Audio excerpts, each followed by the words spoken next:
մայրաթորի կողմից կարող է ինչ ասես չհնչել, հստակ, ամենատարբեր ինֆորմացիաները կարող է ապա տեղեկատվական համակարգը տարածել, բայց մենք երբ որ նայում ենք հստակ փաստերին,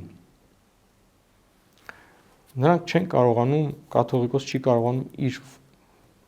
գործունեությունը իրականություն դարձնել, իր պարտավորությունը, ժողովներ գումարել եպիսկոպոսական, ազգային եկեղեցական ժողովներ գումարել,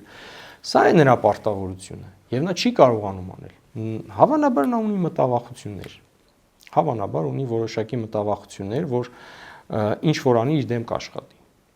որովհետեւ մինչ այդ արել է, ինչպես որ փորձը ցույց տվեց 24 եպիսկոպոսների պարագային, որ 20-ը դեմ են եղել, փորձը ցույց տվեց, որ երբ որ ինքը միահեծան չի, ինքը շատ արագ եկեղեցու կյանքից շատ արագ հեռանում է, շատ արագ, եկեղեցու հետ այսինքն կապ չունի ինքը։ Ինքը միայն կարողանում է տնօրինել, ասել սրանք արքալույց արեք, նրանք արքալույց արեք, սա արեք, նա արեք, բայց այն ինչ որ կաթողիկոսի հայրապետի ֆունկցիան է, նա չի կարողանում անել։ Ի վերջո նա տեսել է Վազգեն Վեհափառ Գարեգին առաջին կաթողիկոս, նա տեսել է շփվել է գոնե իրենցից մի բան սովորեր։ Այդքան ապաշնորհ չլիներ այս եկեղեցուն, չտաներ այսքան նվաստացման եկեղեցուն, չտաներ կործանման եզրին, անդունդի եզրին չտաներ հասցներ մեր եկեղեցին։